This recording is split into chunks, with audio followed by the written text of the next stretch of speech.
Chapter 19. Into the Black Down Under.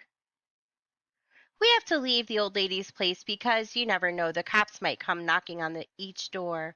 They're like bugs, my father says. They're not too smart, but there's lots of them and they keep at it. On the other side of the alley is this boarded up building. It used to be part of the Testament until a fire burned it out. My father decides we'll hide there until Iggy gets a car for us. He reaches out and pulls off a big piece of plywood with one hand. The screeching noise the nail makes sounds like a cat fight, and the next thing there's a real cat, a black one, that leaps out from behind the plywood. My father jumps so hard he yanks me to the ground, and I bump my head. Dumb animal, he says. Get up now. That's just a scratch. A little blood never hurt a man. It doesn't hurt.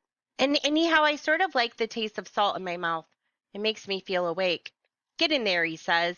And then he's pulling me through this old burned out window, and we're inside the building.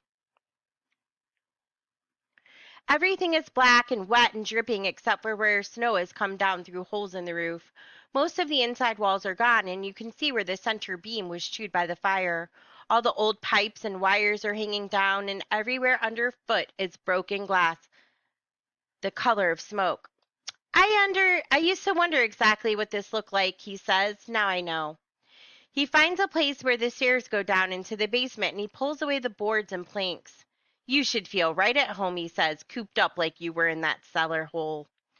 It's so dark, he has to use a cigarette lighter, and the flame is so puny, you still can't see to the bottom of the stairs. You go first, he says. We can't have both of us on the same step. It might break. The steps are made of thick wood, but slick and punky soft where the water has been dripping all these years, and I can feel how it sags under my feet. There's a rail that's hard to grab with my hands tied, and the way he's holding up the lighter, you might as well keep your eyes closed because it's that dark. You can't see a thing. I slip and start to fall, and then he's pulling back on the rope, and I'm hanging there in the middle of the air with my feet skittering, and he's going, easy does it, boy. We'll take this one at a time. Finally, we get to the bottom. There's a little slant of light coming through this narrow cellar window, enough so we can feel our way around all the burned junk that has fallen through the floor. The accommodations could be better, he says. I'll grant you that. Soon as Iggy fixes things, we'll be on our way.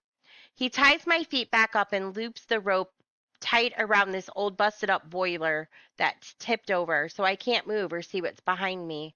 Understand, you can't be trusted quite yet, he says. Once we get started on the road, things will be different. You'll get smarter. Every mile we put between us and this place. He rips a piece of my shirt and ties it on my mouth so I can't be shouting, he says, and wake up the neighborhood. He rubs his hand through my hair again, real gentle. I'm pretty sure there's this sweet smile on his face, although it's so dim you can't be sure. You just sit tight right there a minute, he says. I have to see a man about a car. Then he's gliding away, and I hold myself still in case this is a trick, and he's really sneaking up behind me to see if I can get my hands loose, which I can't. They're numb and bloated from the rope cutting into my wrists, and finally I stop trying and just sit there, letting my eyes open in the dark.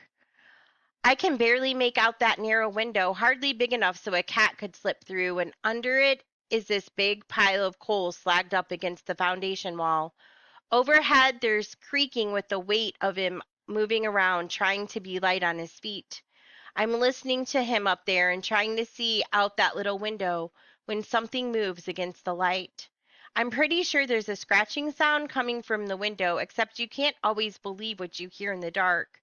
Then whatever it is goes away, and I'm thinking it was probably a cat or maybe a dog sniffing around. Finally, I just keep still because the more I move, the tighter the rope gets.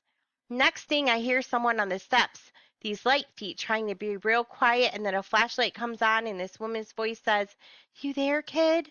Loretta Lee. I can't say anything because of the gag. All I can do is sort of kick around a little, let her know where I am.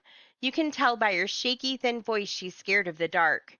Kid, tell me that's you. Oh, Lord Jesus, what am I doing down here? Then the beam of that flashlight is hitting me right in the eyes, and she's tripping over stuff trying to get to me. First thing she does is pull the gag off, and I take a deep, deep breath that makes my lungs burn. It ain't right. She whispers, keeping your own kid tied up. It ain't right. He ain't the man I thought I remembered, that's for sure. I want to say something, but I'm not sure what, and anyhow, my mouth is too dry. She's put the flashlight on the floor, aiming up so she can try to untie the rope. The man is a genius for knots, she says.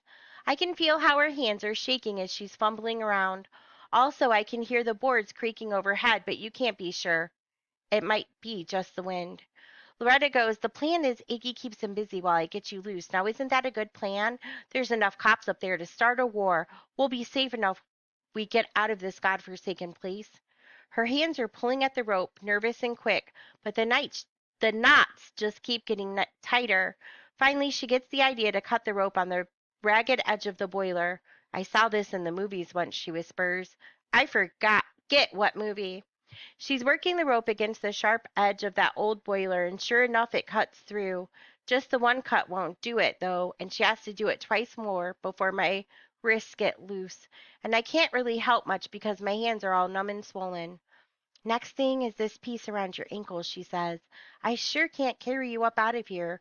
You think you can walk? I get this loose? Yes, ma'am, I say. That makes her giggle. My, ain't we got polite all of a sudden.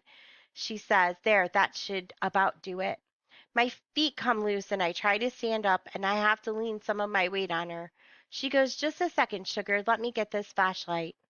She bends over for the flashlight and then she's making this sound like something is caught in her throat.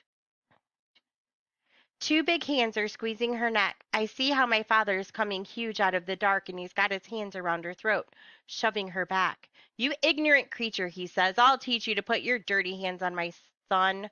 Loretta can't say anything. She's sinking down to her knees and trying to pull his hands away from her neck, but it's useless. She can't stop him.